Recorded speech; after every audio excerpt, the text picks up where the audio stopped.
বোনেরা, আম্মা জান আমিনা বলতে লেগেছে, আমি বাচ্চা গেলে বসে রয়ে গেলাম। আরে আমার মুহাম্মদ রাসূলের আব্বা জান ইন্তেকাল হয়ে গেছে বলে আমার বাচ্চাকে কেউ নিতে চাইছে না, মনে বড় দুঃখ হতে লেগেছে। ঠিক এমন সময় হালিমা চলে এলো, মক্কায় খোঁজ নিয়ে দেখলো কোনো বাড়িতে আর বাচ্চা নাই, একটাই বাচ্চা আছে, নাম তার মুহাম্মদ, বাপ না ইন্তেকাল হয়ে গেছে।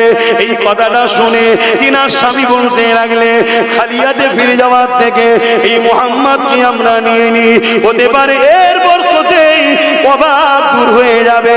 আম্মা হালিমা বলতে লাগলে, আমি আমিনার ইজাজত নিয়ে তার ঘরের মধ্যে ঢুকতে লাগলাম। আমি ঢুকে অবাক হয়ে গেলাম, আমিনার কোলে সন্তান তো নয়, আমি অবাক হয়ে গেলাম, একটা নূর শোয়ানো রয়েছে।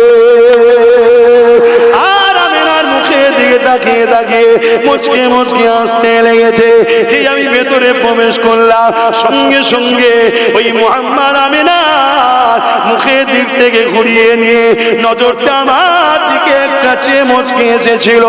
আমার দিলের মধ্যে একটা কাইফিয়াত হলো, আমার মনের মধ্যে একটা সূচনা হলো, একটা ভাবনা তৈরি হলো, যেন বাচ্চাই হাসির মধ্যে বলে দিতে লেগেছে, এ হালিমা রে, চিন্তা করিস না, আমার আব্বা জান নেই তো কি হয়েছে, কুল কায়নাতের মালিক আল্লাহ আমায় বানিয়েছে, তুই আমায় তুলে নে, আমি তোর নসিবকে চমকে দেব। আরো জোরে বলুন সুবহানাল্লাহ। আল্লাহ নবীর উপর ঈমান সবাই এনেছে। এ যুবকেরা, আমার নবী পাক যখন এসেছিলেন তামাম মখলুকাত আনন্দ খুশি বানিয়েছিলেন। গাছপালা তরুলতা, আসমান জমিন হাজারো সাজারো জিন ও বাশা সবাই আনন্দ করেছিলেন। ইবলিস বড় বেজার হয়ে গিয়েছিল, কেননা ইবলিস জানে মুক্তির দাতা আসতে লেগেছে। এ নওজওয়ানেরা, আসেন আমার নবী পাকে শিশুবেলার গুণিগত কথা আপনাদের শোনায়।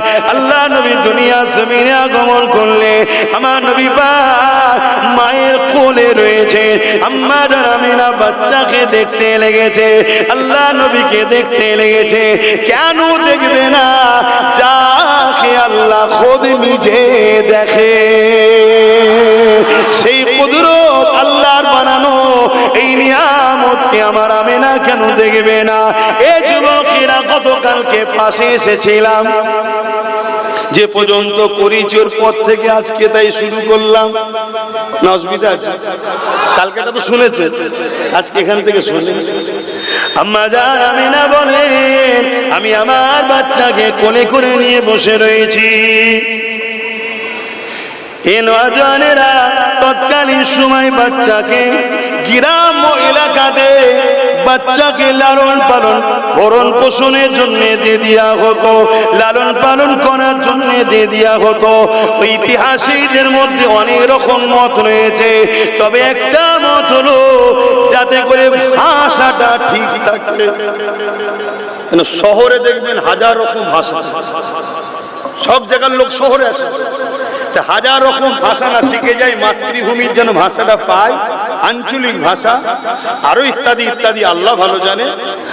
আম্মা জান আমিনা বলতে লেগেছে, আমার বাচ্চাকে কেউ নিল না, কেননা আমার বাচ্চার আব্বা আব্দুল্লাহ দুনিয়া জমিনে নাই।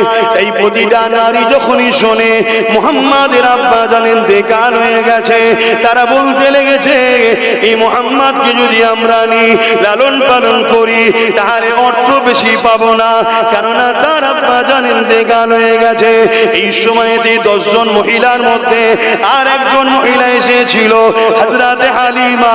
এমন করে দুধমা হালিমা, তিনি কিন্তু সবার শেষে এসেছিলেন। কেন? তিনি গরীব ছিলেন, তিনি দুর্বল ছিলেন। তিনি যে উটনি করে এসেছে, ওই উটনিটা বড় দুর্বল ছিল। আগে আগে মহিলারা এসে গিয়ে আমার রাসূলুল্লাহকে না নিয়ে বাকি 9টা বাচ্চা নিয়ে চলে গেছে। ওই সময় মক্কায় 9টার পর 10টা সন্তান হয়েছিল। এখানে আরেকটা কথা শুনে, আমার নবী পাক যে বছরে এসেছিলেন 570 খ্রিস্টাব্দে 12 রবিউল আউয়ালে, ওই বছরে তামাম পৃথিবীতে যে কোনো মা গর্ভধারণ করেছিল আল্লাহ পাক নবীর খাতিরে বেটা সন্তান দিয়েছিল।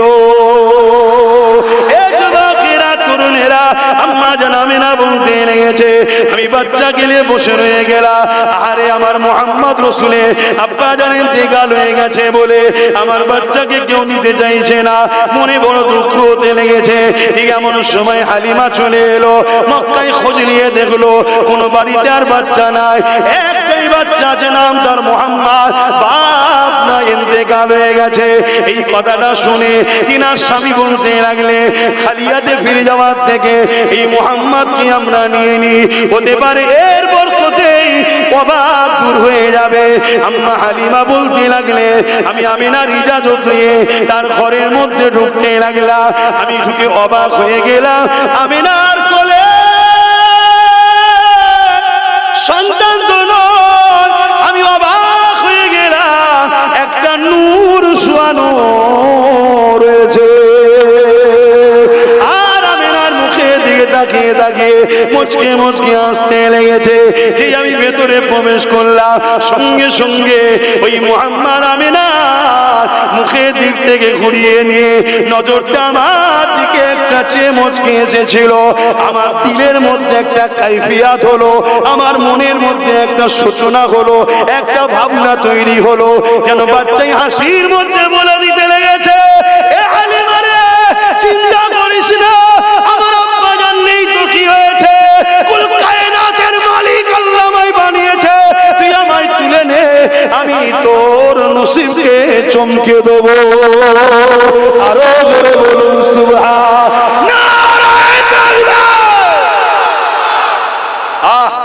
সেই নবীর উম্মত আমাদের তো গর্ব হওয়ার, কিন্তু আজ আমরা মুসলমান হয়ে সেই নবীর বিরুদ্ধে ইখতিলাফ করছি, আমরা ইখতিলাফ তৈরি করেছি সমাজ, এটা চলবে না, ওটা চলবে না, এটা হবে না, ওটা হবে না, লজ্জা। হুজুরের বিরুদ্ধে কথা হচ্ছে, হ্যাঁ আসেন আমার নবীকে চেনেন, একটাই কথা, একটাই কথা, আসেন আমার নবীকে চেনেন। যে নবী চিনেছে সিদ্দিক আকবর হয়েছে, যে নবী চেনে আবু জেহেল হয়েছে, যে নবী চিনেছে উমর ফারুক হয়েছে, যে নবী চিনেছে রাইসুল মুনাফিক আব্দুল্লাহ ইবনে উবাই হয়েছে, যে নবী চিনেছে সে উসমান গানি হয়েছে, যে নবী চিনে জুল খুয়াইসরা তামিমি হয়েছে, যে নবী চিনেছে সে মৌলা আলী শেরে খোদা হয়েছে। জোরে বলুন, আরো জোরে বলবেন না? হ্যাঁ, আমার নবী কি চিনেন, আমার নবী হলো মূল। আমাদেরকে আল্লাহ অনেক কিছু সুযোগ দিয়েছে যাতে করে কিয়ামতের দিনে কোনো না কোনো একটা দিক দিয়ে আমাকে আপনাকে আল্লাহ পাক জান্নাতি বানিয়ে দেয়। এ নওজওয়ানেরা, তবে মনে রাখবেন, ঈমান যদি না থাকে কোনোভাবে নাজাত হবে না। অর্থাৎ নবী পাকের প্রেম আদবের দরকার রয়েছে। কারো ঘরে যদি সন্তান হয়, ওই সন্তানের সঙ্গে যার যা সম্পর্ক রয়েছে, সে দাদা দাদি হতে পারে, নানা নানি হতে পারে, ভাই বোন হতে পারে, ফুপু ফুপা হতে পারে, খালা খালু হতে পারে, চাচা চাচি হতে পারে, যার যা সঙ্গে ওই বাচ্চা সম্পর্ক রয়েছে, তারাই বড় খুশি আনন্দ হয় না, হয় না বলে। কিন্তু যার সঙ্গে বাচ্চা সম্পর্ক নাই, তারা খুশি হওয়ার প্রশ্নই নাই। তা বাড়ি রবিউল আউয়ালে দোনোজানের সুলতান হযরত আব্দুল্লাহ হুজুরের ঘরে আম্মা আমিনা হুজুরের কোলে আমার নবী পাক এসেছিলেন। পুরো কায়নাতের মধ্যে তারাই খুশি হয়েছিল যাদের সঙ্গে আমার নবীর সম্পর্ক রয়েছে। তাই সেই খুশি আনন্দ আল্লাহ পাকের শুকরিয়া আমরা প্রতি বছরে বানিয়ে থাকি। এই যুবকেরা, তরুণেরা, বাপেরা, কারণ আল্লাহ পাক এই খুশি আনন্দ বেশি বেশি করে বানাতে বলেছে। কুল বিফাদিলিল্লাহি ওয়া বিরাহমাতিহি ফাবিযালিকা ফালইফরাহু। এই দুনিয়া মানুষ মানুষেরা আমার রহমত পেয়ে আমার নিয়ামত পেয়ে তোমরা বড় খুশি বানাও, আমার ফজল পেয়ে আমার রহমত পেয়ে ফাবিযালিকা ফালিয়াফরাহু, তোমরা খুব আনন্দ করো, খুব খুশি বানাও। তবে সে আনন্দ শরীয়তের বাইরে যেন না হয়। তাই আমরা মেহনতের পয়সা দিয়ে একটা মাহফিল অনুষ্ঠিত করি, ওই মাহফিলে উলামারা আসে, আমার নবী পাকের শিশুবেলার কথা শোনায়, আমরা বসে বসে আল্লাহু আকবার বলি, সুবহানাল্লাহ বলি, দরুদ শরীফ পড়ি। যে কোনো অবশ্যই আমাদের জন্য প্রতিটা অক্ষরে অক্ষরে আল্লাহ পাক নেকি দিয়ে থাকে। এজন্য করি আমরা বলতাম আমি না, সাহাবা হুজুরাও করেছে। সবচেয়ে বড় কথা হলো আমার নবী খোদ নিজের মিলাদ বানিয়েছে। জোরে বলুন সুবহানাল্লাহ। পৃথিবীতে কার মজাল আছে ঈদে মিলাদুন নবীকে নিষেধ করবে? আমার নবী খোদ নিজে বানিয়েছে। 40 বছর বয়স নবী নবুয়াতে এলানের পরে বকরি জবাই করে খানা করে সাহাবাদেরকে খাইয়েছে নবী মিলাদের খুশিতে। জোরে বলুন সুবহানাল্লাহ।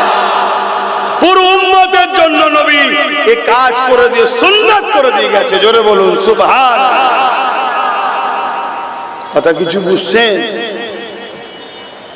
অতএব সেই মিলাদুন নবী করবে, বসবে, এটা বড় নিয়ামতের ব্যাপার, বড় মাকামের ব্যাপার।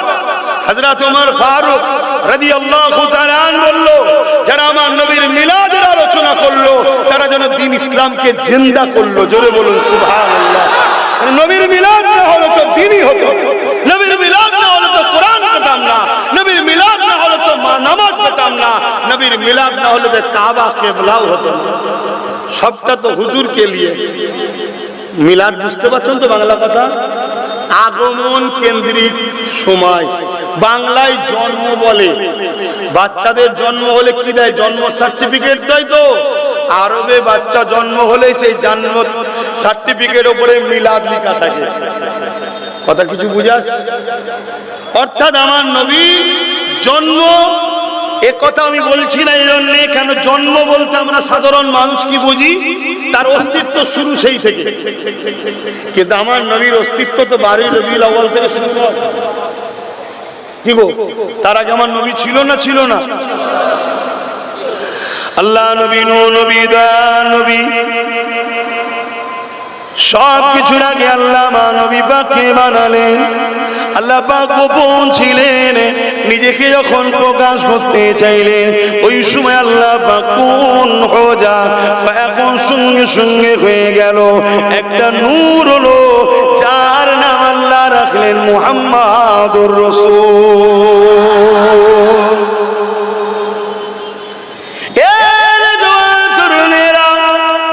আল্লাহ নবী তখন ছিলেন যখন ঈসা করে জিবরাইল ছিল না, ইসরাফিল মিকাইল কোন ফেরেশতা ছিল না, আদম নবীকে আল্লাহ তখনও বানাইনি, ঈসা নবী কোন নবীকে আল্লাহ বানাইনি, তখন আল্লাহ পাকের কাছে মুহাম্মদ রাসূলুল্লাহ নবী ছিলেন।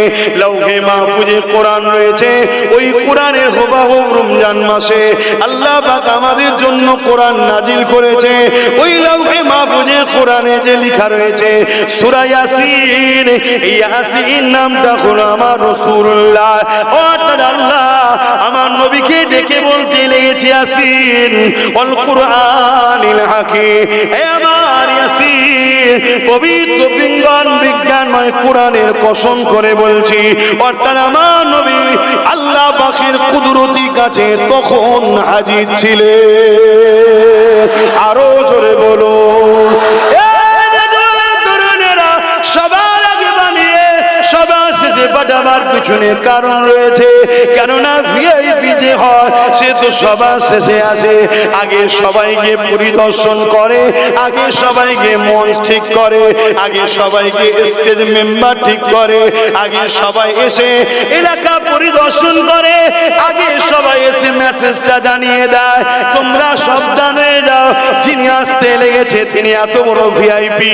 এইভাবে আগে প্রচার হতে লাগে, আমার আল্লাহ পাকের বন্ধু আসবে, কোন জানে সুলতান আসবে। আল্লাহ পাক আদম নবী থেকে নিয়ে ঈসা নবীর সবার দ্বারা দুনিয়াতে মেসেজ দিয়েছে। ইব্রাহিম নবীকে দিয়ে মক্কা জমিনে ঘর বানিয়েছে, ওই জায়গাতে আবাদ তৈরি করেছে। কেননা পৃথিবীর মেন জায়গা হলো মক্কা, পৃথিবীর বীজখানটা। আমার নবী পাক আসবে, মক্কা হলো পৃথিবীর রাজধানী। আসার আগে সব প্রস্তুত আল্লাহ তৈরি করছে, আমার বন্ধুর জন্য সব তৈরি করছে। আমার নবী পাক আসার আগে ঈসা আলাইহিস সালামকে আল্লাহ পাঠালে, ঈসা নবী এসে দুনিয়ার মানুষকে জানিয়ে দিল, এ দুনিয়ার মানুষেরা, আমার পরে একজন আসছে, জিনা খেনা বানালে আমি ঈসা রূহুল্লাহ আল্লাহ বানাতো না। এ যুবকেরা, আরেকটু উদাহরণ দিয়ে বলি, কেউ যদি মসজিদে গিয়ে বলে ইমাম সাহেব চাঁদ উঠেছে ঘোষণা করে দেন, কালকে ঈদের নামাজ হবে, ইমাম জিজ্ঞাসা করবে, বাবা তুমি কি দেখেছো? সে বলবে না শুনেছি। ইমাম আর একটু অপেক্ষা করবে। কেউ যদি একজন সোনাওয়ালা আসে, আরো দুজন এসে বলল ইমাম সাহেব ঘোষণা করে দেন কালকে ঈদের নামাজ হবে, ইমাম আবার জিজ্ঞাসা করবে আপনারা কি দেখেছেন? না আমরা শুনেছি। আবার একদল এলো, ও ইমাম সাহেব ঘোষণা করে দেন কালকে ঈদের নামাজ হবে, চাঁদ আমরা শুনতে চাঁদ উঠেছে। ইমাম সাহেব জিজ্ঞাসা করতে লাগলো আপনারা শুনেছেন না দেখেছে? তারা বলবে শুনেছি। ইমাম কিন্তু এখনো ইন্তজারে আছে। কেউ যদি একজন হতো যে চাঁদ দেখেছে, তাহলে বড় ইতমিনান হয়ে যেত। অবশ্যই এতগুলো মুমিন যখন বলছে, শরীয়তে এরা হক বলছে, ঠিক বলছে, এদের কথা তো মানতেই হবে। কিন্তু ইমামের মধ্যে তার একটা অপেক্ষা থাকবে। ঠিক এমন সময় একজন এসে বলল, এই ইমাম ঘোষণা করে দাও কাল ঈদের নামাজ হবে, চাঁদ উঠেছে এবং আমি স্বয়ং নিজে দেখেছি। ইমাম আর ইন্তজার করবে না, আনন্দ সংবাদ বিসমিল্লাহ বলে বলবে কাল ঈদের নামাজ হচ্ছে। আমরাও খুশি হয়ে গেলাম। ঠিক এমন সময় আরো 10, 20, 50, 100 জন এসেছে। ও ইমাম সাহেব ঘোষণা করো কাল ঈদের নামাজ হবে। ইমাম আবার বলবে আপনারাও কি দেখেছেন নাকি? তারা বলবে না শুনেছি। ইমাম বলবে দেখাওয়ালার পরে আর শোনাওয়ালার কোনো গুরুত্ব থাকে না। আগে আসতে পারতে যখন শোনাওয়ালার কলেটে ছিল, আদম নবী এসে বলেছে লা ইলাহা, ও আদম তুমি কি দেখেছো আল্লাহকে? না দেখিনি, শুনেছি। এ মুসা কালিমুল্লাহ লা ইলাহা ইল্লাল্লাহ, আল্লাহ के सिवा दूसरा कोई माबूद नहीं। ए मूसा তুমি কি দেখেছো? না দেখিনি, আল্লাহ আমাকে ওহী দিয়েছে।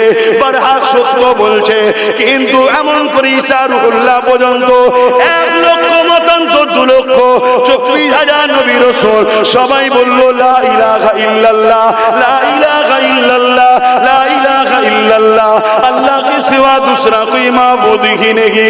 সবাই সত্য বলেছে, কিন্তু কেউ কি দেখেছে? না দেখিনি। কেমন সময় বাড়ির রবিউল আউয়াল সুম্মা সাদেকের সময় আল্লাহর বন্ধু চলে এলেন। আল্লাহ তিনাকে মেরাজে নিয়ে গেলেন। সুবহানাল্লাযী আসরা বিআবদিহি, এইভাবে সফর করিয়ে দিয়ে আসলে। এই সফর করে এসে আল্লাহ নবী জানিয়ে দিলেন লা ইলাহা ইল্লাল্লাহ, আমি শুনেছি শুধু নয়, আমি মুহাম্মদ দেখে এসেছি আল্লাহকে। আরো জোরে বলো, আরো জোরে বলো, নারে তাকবীর, নারে তাকবীর, হাত তুলে বলুন লব্বাইক, লব্বাইক, লব্বাইক। সরকার কি আমত, হুজুর কি আমত, পুরনুর কি আমত, নারে তাকবীর। এখন যদি আরো 1 লাখ নবী এসে বলে আল্লাহ আছে, দেখেছেন না শুনেছি, আর গুরুত্ব থাকবে? দেখাওয়ালা যখন চলে এসছে, সোনাওয়ালার ভ্যালু থাকবে না। এজন্য সোনাওয়ালা গুলোকে আগে পাঠিয়ে দিয়েছে আল্লাহ। আমার বন্ধুকে আগে পাঠাবো না, যেন তিনি দেখবে, বাকি কেউ দেখতে পাবি না। জোরে বলুন সুবহানাল্লাহ। আমাদের সরদারকে বলুন, আমাদের সরদারকে, সৈয়দকে বলুন, আমাদের নেতাকে, হযরত মুহাম্মদ সাল্লাল্লাহু আলাইহি ওয়াসাল্লাম আমাদের মুর্শিদকে, মুর্শিদ মানে পথ প্রদর্শক, হযরত নবী মুহাম্মদ সাল্লাল্লাহু আলাইহি ওয়াসাল্লাম। তাহলে আমার নবীকে আল্লাহ বানিয়েছেন সবার আগে, পাঠিয়েছেন সবার শেষে। আকীদা ঠিক করো আমার নবীর নিয়ে, আকীদা ঠিক নেই তো সব বেকার। তুমি যদি পৃথিবী পরিমাণও পাপী হও, তোমার যদি হুজুরের উপরে ঈমান আদব ভালোবাসা ঠিক থাকে, আল্লাহ তোমাকে দয়াময় দয়া করে দুনিয়ায় বিছানায় ফেলে হলেও তোমার পাপকে মাফ করিয়ে নিতে পারেন। যদি বিছানায় ফেলে পাপ মাফ নাও হয়, কিয়ামতের দিন আল্লাহ রহমান রহিম হুজুরের শাফাআতের ওসিলায় তোমাকে নাজাত করিয়ে দিতেও পারে। যদি ওখানেও তুমি ধরা বাদ পড়ে যাও, আযাবে জাহান্নাম যাবার পরও তুমি যা পাপ করেছো সেই দিনের শাস্তি খাটার পর ঈমান থাকার জন্য একদিন না একদিন তুমি বেরিয়ে জান্নাতে যাবেই। জোরে বলুন সুবহানাল্লাহ। আর যদি ঈমান না থাকে, 1000 মাদ্রাসা, 1000 মসজিদ, 1 লাখ গরিব মেয়ের বিয়ে, দুনিয়ায় তাহাজ্জুদ কোনোদিন কাজা করোনি, সেজদা দিয়ে পড়ে পড়ে পিঠ কি বলো কোমর পিঠ রোজা রেখে পেটকে পাতলা করে ফেলেছো, হজ করে করে অর্থকে শেষ করে ফেলেছো, মাফ করবেন। শরিয়াত বুঝাচ্ছি, জাহান্নামে ঢুকবার জীবনে বেরোবে না। শুনছো ভাই, আমার হুজুরের মাকাম এটা। এই মাকামটা আমার নবীকে দিয়েছেন কে? জোরে বলো। আল্লাহ যখন তার বন্ধুর মাকাম বেরিয়েছে, তা আমার অ্যালার্জি হচ্ছে কেন? আমরা যে পড়ি ইন্নাল্লাহা ওয়া মালাইকাতাহু ইউসাল্লুনা আলান নবী, পৃথিবীর মানুষেরা শুনে রেখে দাও, আমার আল্লাহ পাক কোনো কাজে তিনি কাউকে সাথে নেননি। খেয়াল করে দেখুন। কিন্তু দরুদের বেলায় আল্লাহ পাক বললেন ইন্নাল্লাহা, আমি আল্লাহ পাক তো আমার হাবিবের উপরে পাঠাই, ও মালাইকাতাহু, এ ফেরেশতা তোরা কেন বাদ যাবি, তোরা আমার হাবিবের উপরে দরুদ পাঠা। পাঠিয়ে দিয়ে আল্লাহ বলতে লেগেছে ইয়া আইয়ুহাল্লাযীনা আমানু, প্রতিটা মানুষকে আল্লাহ বলেন হে ঈমানদারেরা, সাল্লু, তোরা আমার হাবিবের উপরে দরুদ পড়। আল্লাহ প্রথমে নিজে পাঠায়, তার ফেরেশতা পাঠায়, তারপরে আমাদেরকে পড়তে বলেছে। এখানে একটা প্রশ্ন জাগে, আল্লাহ পাকের দরুদটা কেমন? আমরা নয় আল্লাহুম্মা সাল্লি আলা মুহাম্মাদ ওয়া আলা আলি মুহাম্মাদ, বা আল্লাহুম্মা সাল্লি আলা মাওলানা মুহাম্মাদ, আল্লাহুম্মা সাল্লি আলা মুহাম্মাদিন নবিয়্যিল উম্মি, যার যেটা দরুদ জানেন পড়ে। কিন্তু আমরা আল্লাহ পাকের দরুদটা কেমন, ফেরেশতাদের দরুদটা কেমন? এ যুবকেরা, তুমি আমি আলোচনা না করে ইমাম বুখারীকে জিজ্ঞাসা করি, ও হযরত ইমামে বুখারী, ইন্নাল্লাহা, এই যে আল্লাহ বলছে বেশক আমি দরুদ পাঠাই, আল্লাহ দরুদটা কি? ও মালাইকাতু, ফেরেশতারাও পাঠায়, ফেরেশতাদের দরুদটা কি? ইমাম বুখারী বলতে লেগেছে এ দুনিয়ার মানুষেরা, আমার আল্লাহ পাক আসমানি জগতে একটা বিশাল মাহফিল আয়োজন করে। ওই মাহফিলে মেম্বার তৈরি হয়, ওই মেম্বারে খিতাব আল্লাহ করে, ওই মেম্বারে কুদরতি ভাবে আল্লাহ পাক খিতাব করে। ওই মেম্বারের সামনে সমস্ত ফেরেশতাদেরকে আল্লাহ দাওয়াত দেয়। আল্লাহ যখন দাওয়াত দেবে, মনে হয় কোনো ফেরেশতা বাদ যাবে নাকি? সমস্ত ফেরেশতারা হাজির হয়ে যায়। ওই ফেরেশতাদের সামনে আল্লাহ ওয়াজ করে, খিতাব করে, নসিহত করে, আলোচনা করে। কি আলোচনা করে? আমার আল্লাহ পাক তার হাবিবের শান মাকাম বাড়াতে থাকে। আরো জোরে বলুন সুবহান। এটাই হলো আমার আল্লাহ পাকের দরুদ। আল্লাহ পাক তার হাবিবের শান মাকাম সর্বসময় বানাতে লেগেছে। বলো, যে নবীর আলোচনা মাকাম শান সর্বসময় আল্লাহ বাড়াচ্ছে, সেই নবীর আলোচনা আমাদের দরকার আছে না? তুমি বড় মুসল্লি হয়ে গেছো, বড় মুসল্লি, নবীর মিলাদ ভালো লাগছে না? না, জানতে হবে তোমার ইমানে জন্ডিস ধরেছে। চিকিৎসা করতে হবে। ও চিকিৎসার উপায় হলো কি? বেশি বেশি করে দরুদ সালাম, জোরে বলুন সুবহানাল্লাহ। দেওবন্দি বলে একটা দল আছে জানেন তো, তাদের একজন মুরব্বী যিনার নাম হলো আশরাফ আলী থানভী সাহেব। অবশ্যই তিনি একজন বড় মাপের আলেম এবং দেওবন্দি ভাইয়েরা তেনাকে খুব ভালোবাসেন, পছন্দ করেন। যেমন আমাদের মুজাদ্দেদ জামান, তেনার 5 আওলাদ বসিরহাট হুজুর, তাদেরও সিলসিলায় এটা আছে। তিনি বলছেন, শুনছেন সবাই, তিনি বলছেন যে একটা সময় মহামারী দেখা দিল, মহামারী বালা। যেমন কিছুদিন আগে আমাদের সব পুরো পৃথিবীতে মহামারী ছড়িয়ে ছিল না, মহামারী দেখা দিল। এই মহামারী থেকে সবাই ঘরবন্দি হয়ে গেল, যেমন আমরাও ঘরবন্দি হয়ে গেছিল, লকডাউন কি। তো মহামারীতে সব ঘরবন্দি হয়ে গেছে। আমি ঘরের মধ্যে আশরাফ আলী থানভীও বসে আছি। হঠাৎ করে আমার মনে পড়ল, যেখানে হুজুরের আলোচনা হয় ওখান থেকে আল্লাহ বালা মুসিবত তুলে লাই, জোরে বলুন সুবহানাল্লাহ। তাই আমি একা তো রয়েছি, হুজুরের জীবনী লেখা শুরু করলাম। মন দিয়ে শুনবেন, হুজুরের জীবনী লেখা শুরু করলাম। এই জীবনী লিখতে লিখতে লিখতে লিখতে লিখতে একটা দিন জীবনী লেখা সমাপ্ত হলো। সেই দিন শুনলাম জমিন থেকে আল্লাহ বালাকে তুলে নিয়েছে, জোরে বলুন সুবহানাল্লাহ। মনে রাখবেন, যেখানে জিকরে মুস্তাফা হয় ওখানে আল্লাহর রহমতের ফেরেশতা আছে। যেখানে রহমতের ফেরেশতা আছে সেখানে গজব বালা থাকতে পারে না, জোরে বলুন সুবহানাল্লাহ। তাই প্রত্যেককে বলবো, তুমি তোমার বাড়িকে জিকরে মুস্তাফা করো, তোমার বাড়িতে মিলাদুন নবী করো, তোমার বাড়িতে নবীর চর্চা করো, তোমার বাড়িতে নবীর আলোচনা করো, তোমার বাড়িতে নবীর দরুদের মাহফিল করো, তোমার বাড়িতে নবীর সালামের মাহফিল করো। তুমি তোমার বাচ্চাকে নিয়ে, তোমার পরিবারকে নিয়ে তোমরা 2-3 জন বসে বসে দরুদ শরীফ পড়ো, সালাম শরীফ পড়ো, নবীর জীবনী আলোচনা করো। নিজে হাত তোলো, আল্লাহ আমি মূর্খ জানি না, কিন্তু তোমার বন্ধুর আলোচনা করলাম, আমার বাড়ির সমস্যা মিটিয়ে দাও। এ যুবকেরা, আমার আল্লাহর রহমত আসবে, তোমার অভাব দুনিয়াবি এবং সমস্ত মুসিবত ইনশাআল্লাহ আল্লাহর পক্ষ থেকে মিটবে, জোরে বলুন সুবহানাল্লাহ। আরো চিৎকার দিয়ে বলুন সুবহানাল্লাহ।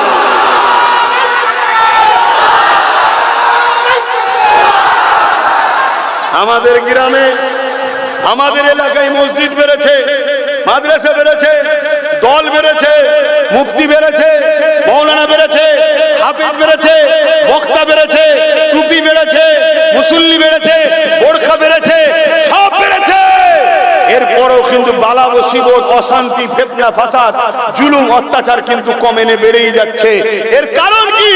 এর একটাই কারণ, আমাদের সব বেড়েছে কিন্তু আমিন আল্লাহর আলোচনা কমেছে, হুজুরের মহব্বত কমেছে, হুজুরের আদব কমেছে। এই হুজুর হলো রহমত, রহমত ছাড়া শান্তি হতে পারে না। তাই আমরা বলি, আল্লাহ তোমার রহমতে আমাকে কামিয়াবি দাও, তোমার রহমতে নাজাত দাও, তোমার রহমত দ্বারা আমায় সেবা দাও, তোমার রহমত দ্বারা ভালো করো। বলি না আল্লাহর রহমতটা কি? আল্লাহ সূরা আম্বিয়ার মধ্যে বলছে, ওমা আরসালনাকা ইল্লা রাহমাতাল লিল আলামিন। আমার রহমত হলো মুহাম্মদ রাসূলুল্লাহ, জোরে বলুন সুবহানাল্লাহ। তাই বদরের ময়দানে 313 জন ছিল, বিজয় লাভ করেছিল, কেন? রহমত সাথে ছিল। তাই তো রাসূল পাক সাল্লাল্লাহু আলাইহি ওয়াসাল্লামের সাহাবারা সর্ব জায়গায় অল্প সংখ্যকে কামিয়াবি হয়েছে, কেন? রহমত তো সাথে রয়েছে। আমরা রহমত ছেড়ে দিয়েছি, এই জন্য আজকে আমাদের দুর্দশা। তাই যুব সমাজকে বলবো, নামাজ পড়তে হবে, রোজা রাখতে হবে, হজ করতে হবে। তারপরও এতে যদি কিছু ত্রুটি বিচ্ছেদ হয়ে যায়, মাফের রাস্তা আছে। হুজুরকে নিয়ে সামান্য পরিমাণ গুস্তাখি হলে একটাই ফতোয়া, বেঈমান কাফের হয়ে যাবে। এই হুজুরকে প্যার করো, হুজুরকে আদব করো, হুজুরকে মহব্বত করো, হুজুরের জন্য জান কুরবান করো, নবী নবী করো, নিরিবিলি নির্জনে মুহাম্মদ রাসূলকে মিস করো, নবীকে ইয়াদ করো। হুজুর গোলাম তোমার জন্য আছে, যারা বলুন সুবহানাল্লাহ, যারা বলুন সুবহানাল্লাহ। লাব্বাইক লাব্বাইক লাব্বাইক লাব্বাইক সাইয়্যিদি ওয়া মুরশিদি, সাইয়্যিদি ওয়া মুরশিদি, নারায়ে তাকবীর। ঈমান ঠিক করো যুবক। আজ আমাদের সব থাকার বড়, আজ আমরা মার খাচ্ছি এই কারণে। আমাদের কাছ থেকে বড় প্ল্যান করে ছদ্মবেশী মুনাফিক মুসলমানরা হুজুরকে বার করে দিচ্ছে, হুজুর নেই আমাদের কাছে। বলো, খুব ভেবে চিন্তে দেখো, সব জায়গায় ভুল হলে কবিরা গুনাহ হয় বা সগীরা গুনাহ হয়, আর হুজুরের বেলায় ভুল হলে কবিরা গুনাহ সগীরা গুনাহ নয়, ঈমান চলে যায়। কিছু বুঝতে পারছে না? এই কথা বুঝতে না, হুজুরকে মহব্বত করো। আল্লাহ নবী জানিয়ে দিলেন মুমিনকে, লা ইউমিনু আহাদুকুম হাত্তা আকুনা হাব্বা ইলাইহি মিন ওয়ালিদিহি ওয়া ওয়ালাদিহি ওয়ান নাসি আজমাইন। অপর হাদিস শরীফ, লা ইউমিনু আহাদুকুম হাত্তা ইয়াকুনা আল্লাহু রাসূলুহু আহাব্বা ইলাইহি মিম্মা সিওয়াহুমা। এ নওজওয়ানেরা, আল্লাহ নবী জানিয়ে দিলেন, বুখারী মুসলিম মুত্তাফাকুন আলাইহি হাদিস, যার যতক্ষণ পর্যন্ত না তোমরা তোমাদের জান মাল টাকা পয়সা ধন দৌলত বাবা স্বামী স্ত্রী সব কিছু থেকে আমি রাসূলুল্লাহকে বেশি না মহব্বত করতে পারবে, ততক্ষণ তোমরা মুমিন ঈমানদার হতে পারবে না। তাহলে ঈমানদার ওই ব্যক্তিটা যার কাছে ধন দৌলত আগে নয়, নবী আগে, যার কাছে বাপ মা আগে নয়, নবী আগে, যার কাছে নিজের জানটাও আগে নয়, যার কাছে আল্লাহ নবী আগে। এই হলো ঈমানদার, এই হলো মুমিন মুমিনা। এদের জন্যই তো আল্লাহ জান্নাতে রেখেছে। আরো জোরে বলুন সুবহান।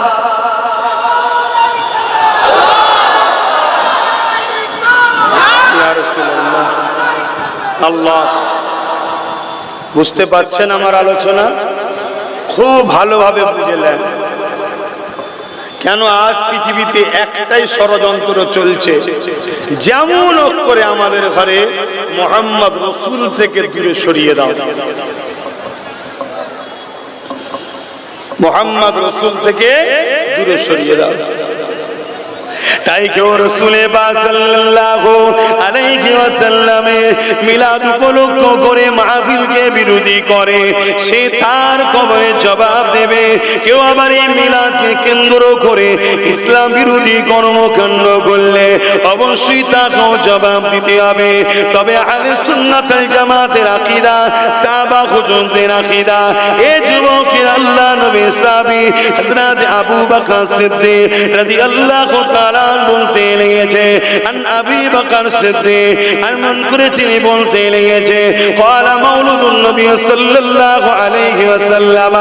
এ যুবকেরা, ক্বালা আবু বকর সিদ্দিক মান আনফাকা দিরহামান আলা কিরাতি মাওলুদুন নবী সাল্লাল্লাহু আলাইহি ওয়াসাল্লাম কানা রফিক ফিল জান্নাহ। এ দুনিয়া মানুষেরা, আমার নবীর মাওলুদ উপলক্ষ করে কেউ যদি মাহফিল বানায়, ওই মাহফিলে 1 দিরহাম যদি খরচ করে, আমি আবু বকর জানিয়ে দিলাম, কানা রফিক ফিল জান্নাহ, সে আমি আবু বকর আমার জান্নাতি বন্ধু হবে। আরো জোরে বলুন সুবহান।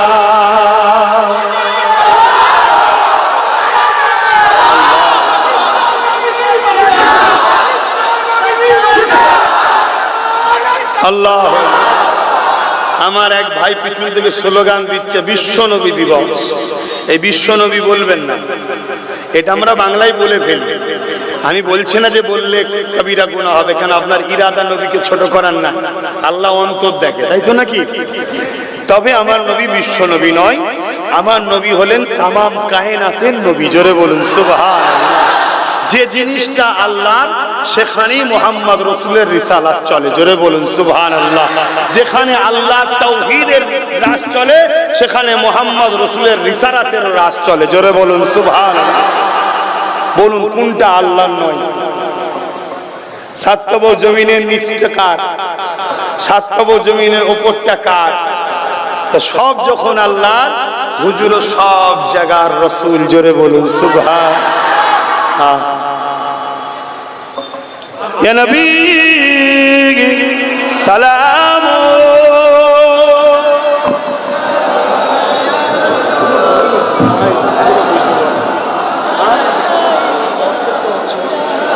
ইয়া হাবিব সালাম,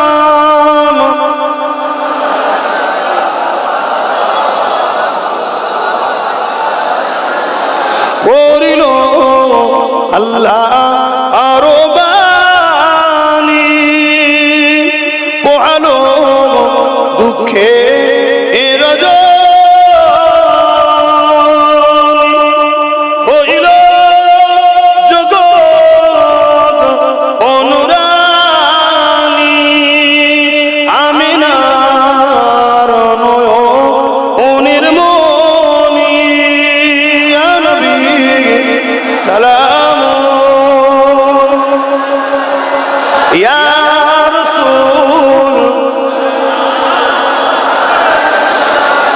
يا حبيب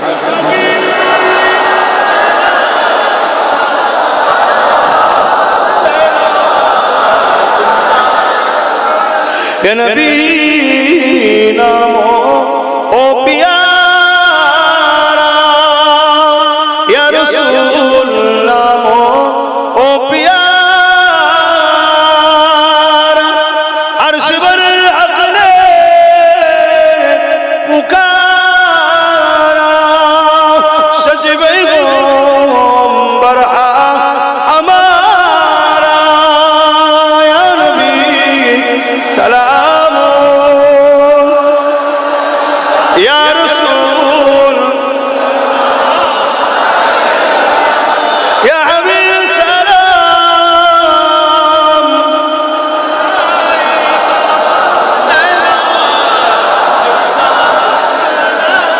জিবরাইল দিলে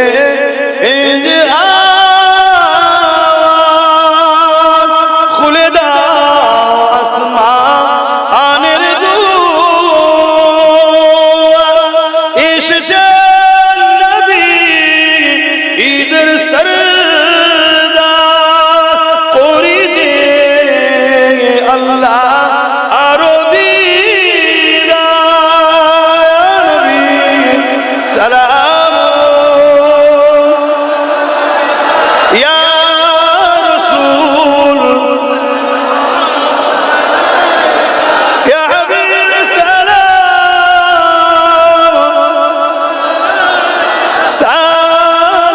صلوات الله মাশাআল্লাহ আল্লাহ আপনাদের সালামকে কবুল করে হুজুরের দরবারে দাঁড়াবার তৌফিক দেন বলুন আমিন। আমার হুজুরের দরবারে যারা যায় বাবু সালাম বলে একটা দরজা আছে, ওই দরজাতে গিয়ে হুজুরকে সালাম দিতে হয়। ওই দরজাতে যারাই যায় সবাই দাঁড়িয়ে দাঁড়িয়ে সালাম দেয়। জোরে বলুন সুবহানাল্লাহ। এক্ষুনি আপনি সার্চ করুন লাইভ মদিনা শরীফ, আপনি দেখবেন কোটি কোটি লোক ডেলি ঘুরছে যাতায়াত করছে, সবাই দাঁড়িয়ে সালাম দিচ্ছে। জোরে বলুন সুবহানাল্লাহ।